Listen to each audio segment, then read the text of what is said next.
ça. Là, c'est mon fief. J'ai gagné. Aux combien? Bon, la Kinshasa, non, nous n'allons pas trahir le peuple. On a bien pour l'élection. Mais le peuple a répondu à qui? Le peuple a répondu à qui? Makambo, c'est une dimension à peuple. Vous captez la reine de la presse congolaise, Babi la reine de la presse congolaise, Balobi Lelo, Bomona la reine de la presse congolaise na Congo Channel Sud. Ce qui bomoninga la simbi micro, c'est que Makambo ezali, toza a na ba combattant, toza a tout le monde bana Djobour, toza na Djobour awa. Toza na réunion ya Lamuka vraiment meeting ya munene ya Lamuka awa na kati ya Djobour batutu baza aba combattant biso tout toza awa à travers Congo Channel Sud. Bo s'abonner toujours na Congo Channel Sud et sika information ya bien ezali et sika la reine de la presse ezali balobi soki la reine de la presse alobi boye asimbi etando na ebo na micro na ebo eseke makambo ezali vraiment to na meeting ya monene nde na tikoloba kaka sikoyo bozozwa molobeli moko ako claircir biso à propos ya meeting. Bonsoir madame, ça va? Ça va. Tonge to baba na Congo Channel bayeba tomoni réunion oyo eza bitini. Non, réunion ezali été parce que comme Magambeleka qui na Kinshasa na Congo tout temps de l'élection, alors la diaspora sud-africaine, en fait la diaspora en général, hein, particulièrement sud-africaine, pendant le passage Nanga, parce qu'ils n'ont des États-Unis, à Washington, ils ont proposé que conférence à la conférence de bas, Balamboka, Balinga Congo, Bayoka quand même solo, Yamakamunenge Likaki, na Congo après l'élection. Raison pour laquelle Tobengam Lelo. Merci président. Totoune Soussou, au clair sur Bisso, Soussou bien, au expliquer Bisso, Lamuka Ezani, plateforme Ezani. Lamuka Ezali plateforme politique, Ezali plateforme électorale, où Ezali composé dans un regroupement politique na 4-5. Vous avez la nouvelle élan, Congo Nabiso, dynamique de l'opposition ensemble, et puis nous avons aussi l'OMLC. Sorry, 2 minutes. Message ni qui opé ça bana Congo Channel, bana Congo, bana Afrique du Sud. Message ni opé ça. Message ezaka moko, toujours bunda pour l'amboka, tolingi alternance ezala mais alternance na katia continuité té. Tolingi bo solo ya maponami alternance dans la vérité. Parce que batonga ramboka na lokuta té. Tokendaki na élection pambate pour que to suka na ba arrangement té. Alors toyebi muto abatami na sima azali Kabila akete Kabila azali. Donc ce que vous l'avez dit très bien pour le moment, est Vandabi qui a dirigé Binoka.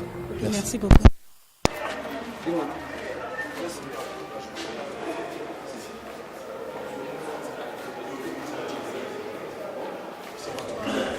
Pour votre information, la Mouka, nous avons le président Moussa Nyamouchi qui est aussi avec nous et nous avons aussi qui est le sénateur Mabaya. Donc il y a la porta qui candidat numéro 1 à Sini, mais a désisté en faveur du candidat à la Mouka 2 semaines avant. Et d'ailleurs, même pour votre information, logistique, il a vraiment mis les logistiques pour la Mouka, surtout pour la panneau publicitaire. La panneau est belé Chadar et Azwakia. Et ils ont payé même la panneau, ils ont même payé même place Bazaki. Le professeur, qui est sénateur Mabaya, il y a ça parmi Batali, Bosso même avant Chadar, ou à Tchaki, la panneau la ville à Kinshasa. Dans 10 jours, il y a des élections. Quand on a oublié de rejoindre la Mouka, il y a des gens qui ont foutu la Kiamoto, qui disent qu'il y a où il y a le président Martin Fayou, pas le candidat à la Mouka. Et il y a qui puissent vraiment macasser. Alors, ça va force y a alors, à Genève, quand vous avez ici été, bateau qui va représenter à Genève, il était OK, tout pour Martin Fayou. Voilà, et tout le monde. Les gens étaient dans la salle, les gens étaient quand même contents, mais à l'intérieur, les gens n'étaient pas contents. Et vous voyez, ils vendent des liquides. Et comme il y a non, je dois retirer, pression l'équipe XY et tout, mais parce que ma combine, les allaient déjà la carte. Les gens avaient déjà des positionnements à l'intérieur. C'était comme ça. Bon, tout l'invité. Peut-être que Babanga qui va bien dire, bon, comme l'IDPS à l'OMO et cache, donc on va ça la cache avec l'INC, ici, pour la mission. Mais je vous dis, Genève, c'est là où tout est parti. Il y a des gens qui ont belé Babanga qui doit dire que l'IDP c'est une grande force, et puis oui, c'est une grande force, mais je ne connais pas. Alors, mais le Congo est plus fort. Le plus grand parti politique au Congo, c'est le Congo. C'est le Congo lui-même, c'est la RDCL. Alors, parce qu'il ne faut pas oublier, nous avons Otobengi base électorale. électorale, et vous avez vu la base politique, la base politique. Nous avons un membre d'un parti politique, mais jour élection, Aza Congolais, il ira voter parce que c'est un droit. C'est là où tout est parti. On a dit, les gens, Bandimi, Balobi étaient, Malali, Bosso, Ezali, 3e cycle électoral. Tout le monde a un candidat et opposition, Basangana, Batiki Ego la Bango, ou Atiki avec Ngaï, Natiki, n'a désisté, voilà, bon, Toponi, Songolo, Bakala. C'est là qui signe positif. Si nous avons des moutons sali et même courant au nord de ce monde, donc le peuple a jugé qui maturité et les gens pensaient que vous avez possible. Beaucoup n'ont pas cru à ça. Connaissant l'historique, il y a pour la Liboumou, positionnement, intérêt personnel, c'est ça la classe politique. Bon, ça c'est la réalité au Congo. Mais Batouba Zonga, bien qu'il était au Ponyo, c'est là qui signe Mogo au nom de Salamata.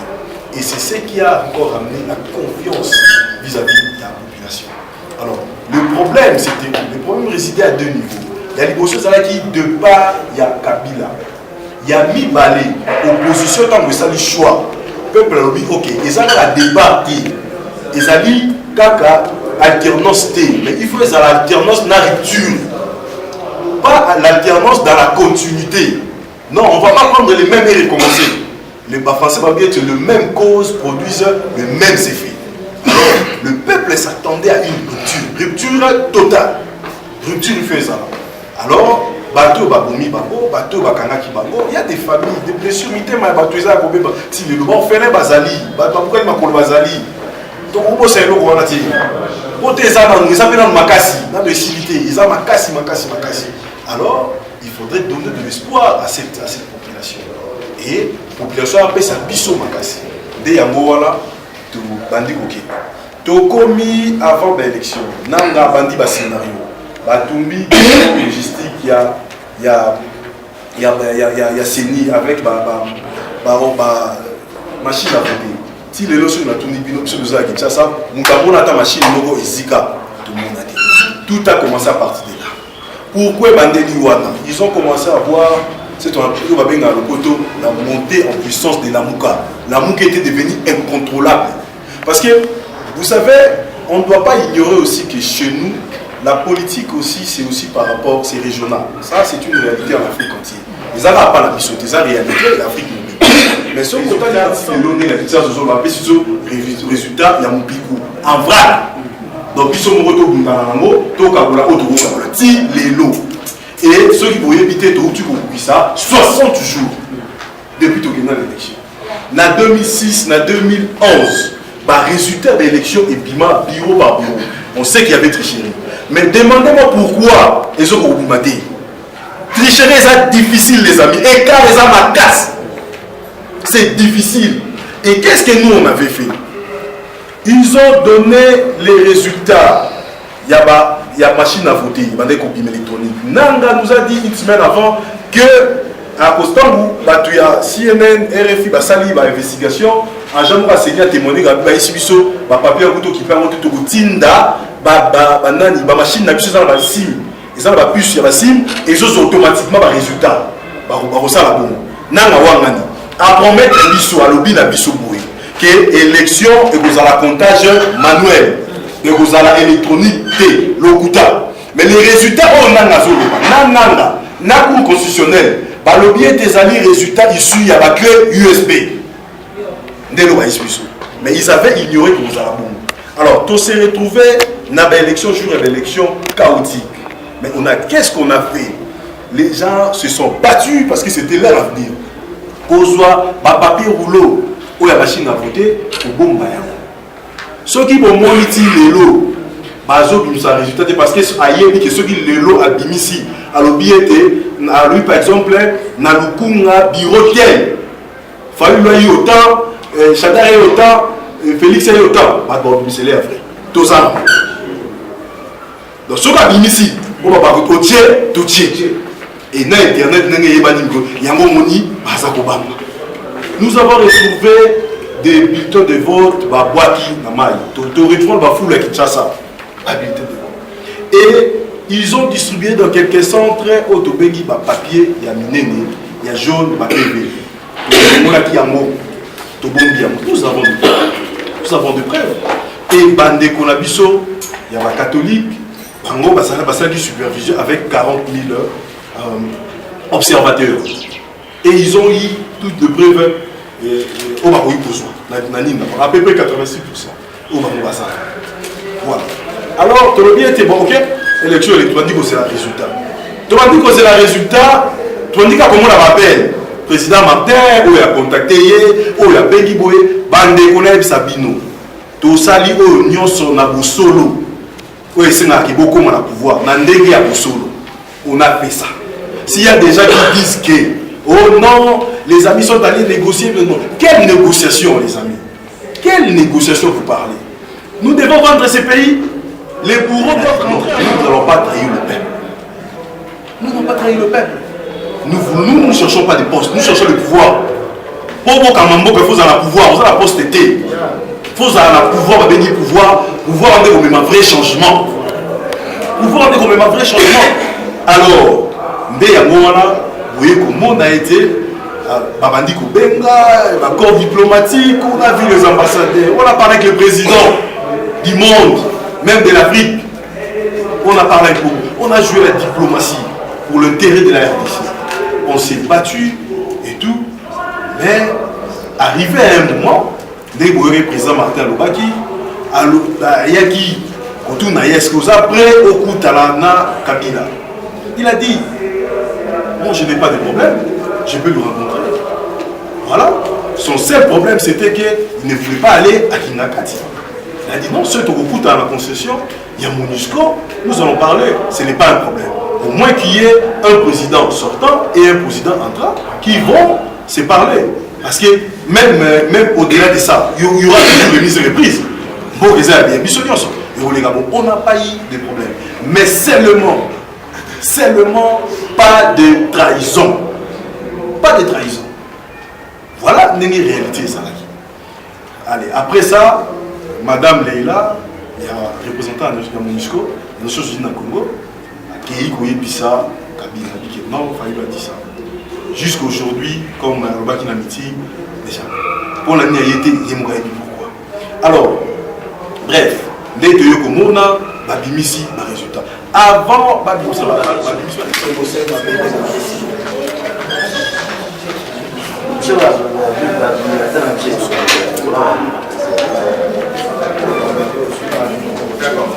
Bonsoir. Les questions demain évoquer la question parce que vous avez la deuxième fois de poser une question. Depuis ma élection bandi, ils allaient la plateforme à la mission élection à Congo, donc tout le monde est la plateforme à la Mouka, Moutekiti pour l'empêcher sa biso, ma communion sur les cas na Congo. Mais situation où nous avons un problème très important parce qu'il faut différencier bitumba ya parti politique na bitumba na biso bato toza ko bunda lokola ba combattant. Toza deux volets ya bitumba. Tozo un peu moins clarté la place wana parce que les autres tozo mona que tozo confusion et koti. Biso toza ko bunda bitumba awa lokola ba mouvement spontané, ba combattant, ba résistant, na ba tebele bitumba na biso objectif c'est que pour Kabili et Sanini et Kende. Or, na ba parti politique de lui parti politique ezalaka bitumba na bango ezala pona kosala combine politique otomona lelo. Or biso tozalaki na bitumba na biso ezali ko consister to bengana la Kabili. Curieusement lelo tozomona makambo toza ko comprendre te tozoyeba te tocha mutu wapi. Bon nombre bandeko na biso qui se disait ba combattant lelo yo tozoyeba te to ko expliquer bango nini la situation to na ngo sikoyo. Parce que nous sommes comme bien les combattants, tout le monde est un individu, qui bango moko, bazala Kinshasa. Alors, les locaux sont tikali, tozali, on a carte à confusion. On ne sait pas maintenant à quel sens c'est voué. Les autres monde la muka et au pesabiso, par contre rondi, il y a makabunyo surtout au elikaki. Alors que M. Ridi, yo oyebi, ozali produit na biso ya combattant. Oyebi ndeni biso to rezonaka. Biso to rezonaka en fonction ya batute, to rezonaka en fonction ya peuple. situation ozoleka siko na kati ya Congo lecture nini oyo bino opesa biso bacombattant barésistant na mouvement citoyen nyonso oyo toza nango parce que tozomona lokola quelque part bitumba biso tozobuna bino bapoliticien bozoflue biso il y a pas une vérité tandis que biso bacombattant tozali kobundela te mpo tozwa lelo pouvoir mais toza kobundela lelo mpo tobengana monguna oyo tozobenga kabili oyo tozomona lelo curieusement tozomona lelo ke makambo lecture to comprendre te biso bacombattant ici je parle en tant que combattant oyo yo mpe ozalaki moko na kakati na biso nous amener na bapiste ya kolobaki tokezaki botosaki boye yo oyo epana biso ezala bongo te les combattants nous avons décidé qu'on ne veut plus voir la Kabylie dans notre pays donc moi je pense que tozolinga tozwa un peu parce que yo mtoki sur le terrain on met un peu pour éclaircir biso position na biso bacombattant je parle ici des combattants position na biso bacombattant face ya bitumba oyo toza nango siko parce que la Kabylie ti siko ezali malheureusement il y a un credo bato azokoka siko combat esili est-ce que c'est la même lecture oyo pe la muka azolobaka combat esili il faut toyeba parce que biso tobundaki mpo Kabylie ekeni mais curieusement tozomona Kabylie de négociation je vais peu parler de négociation tozoloba ke Kabylie eza na pays est-ce que la muka partage le même avis ya kolobaka combat esili mpo biso bacombattant totika. Voilà un peu. Merci beaucoup. Ma question est vraiment ma question bien parce que tu as un élément de langage très simple pour que Bissonio sorte tout comprendre. Tu as dit que nous ezali la zone d'ombre est belée et surtout que tous les mingi et les lobbies politiques ont commis plus dans les réseaux sociaux où a commis tout le monde même ma relation est tombé amitié oui ma famille est kaboni madame moi qui la dimension sous l'élection montre la Congo sans ma Congo. Connaissance, bloquer dans Facebook, j'ai vu des gens s'insulter, oui, j'ai vu des familles, donc, alors c'est très sérieux parce que, et comment il y a une sensibilité, émotion, vraiment, il y a ma casse. Il y a un souci à Mboka. Alors, madame, grâce à lui, est-ce que la Mouka est toujours espérer qu'on soit pouvoir? Voilà. Question, réponse à Européen, c'est ça, oui. Oui, la Mouka étant que la Mouka est une plateforme électorale, est une plateforme politique. Mission Lango Ezala qui était par la voie des élections, parce que Mission Baki aussi Mamidou quitté, nous allons lutter pacifiquement par la voie des élections. Parce que l'élection est un cadeau, il y a Bézina, il y a Kabila, l'élection est il y a Bana Mbok, il y a droit à Mission pour voter. Alors, tu as la voie Wana pour que tu sois pouvoir.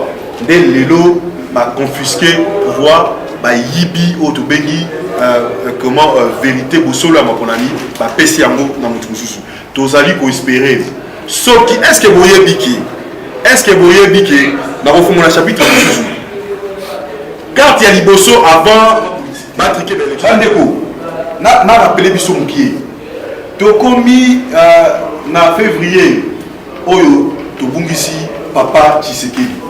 Mais majorité, tu as mis le champagne, tu as mis combat opposition. Et si lui, par la leader, or Bim Sabatou, or encadré Batou, Balbi Sati. Est-ce que vous voyez que les catholiques, les catholiques, les biso, les biso, Mami tout nasko. Biso tokei marche. Tokei marche aux autres. Moi je me souviens na Saint-Joseph. Martin Fayulu Kotoyo, Galaza Kotoyo et Félix Eke Dazawana. Des conflits qui sont ça. Tout ça autant.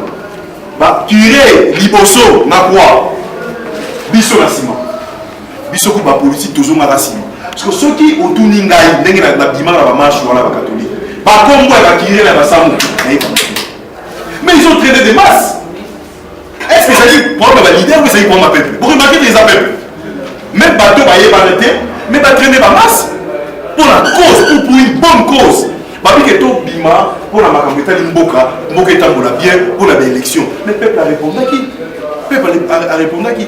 Makambo c'est une dimension après les bandes quoi comme dit maki encore c'est clair ezalaki donc on demande ko loba yango parce que mboka yango to kotonga yango ako biso to lobi na kati ya mboka encore oyo candidat la biso foyer la soie qui n'a peuple et ça par rapport sûr négocier à moi tout ça qui molingi sur arrangement nini et puis par arrangement wana ceux qui to dit kotanga moko mais surtout là ça va documenter mais c'est très grave très grave. Alors, dès qu'on presse à l'objet, tu es combattant, Bazari Kopunda, parce qu'on dit Kopunda pour la Marambo Italie, positionnement politique, tu es politique, Bazar pour embrouiller par Mingi. Si on peut comprendre, à côté de nos possibilités, Bazar Kokawara. L'élo, la carte, il y a diaspora. Moi, je parle comme ça parce que je suis un combattant. La bataille combat dans la politique, sur activisme. Comment est l'activisme? Aujourd'hui, nous avons pour comme ministre, aujourd'hui, nous avons pour bien. Vous avez good cause, vous avez la cause, il y a madame. Donc, les gens qui na Congo pays et qui est passé pour violenter, ma bébé la soit beaucoup faté. Oui, moi je suis mécanicien, dans la zone on peintre, dans la zone on entrepreneur. Oui, dans la vie de l'amsa on gagne. Dès le coup de coup. Alors, et les noms des gens qui ça la question qui est la politique. Bandeko. Est-ce que les lots na Congo, il faut pour moi un nombre de candidats sur ça qui n'ont pas. Nazo on a mon qui nazo non na mon la bomoti. Nazo ni non. Basile quand dans ça ah oui oui ça dit. Et ceux qui ont la qualité de la candidat, on a beaucoup d'argent à terrain. On dit, mais les Congo, maintenant on dit au salaire, à béton, c'est bon. Et je vous dis la vérité, sans projet, on t'a dit Moutou, tu regrettes, il y en a voté par l'Assemblée, on l'a mais je vous dis, c'est décevant. Le mal est tellement profond, la médiocrité est tellement profonde. Et c'est ces gens-là qui sont au Parlement. Les vrais leaders, des gens de vision, des gens qui peuvent apporter un plus, sont dehors. Tout ça pourquoi? Parce que milieu politique n'est pas la business. Ce que nous sommes au Wandakou, moi car, et ça politique. Dès lors que nous sommes dans l'idée, ça va pas monter. On commence à appeler la PAM, ceux qui développent liés. On commence à pousser à tes postes ma soulier à la politique. On s'en a posé à tes sur les qui, les gens à RTNC, l'autre a dit que ça va bien, les gens ont dit que c'est sous fatigue. On se comprend, on s'en wapi. On s'en wapi. On t'a dit que papa, on a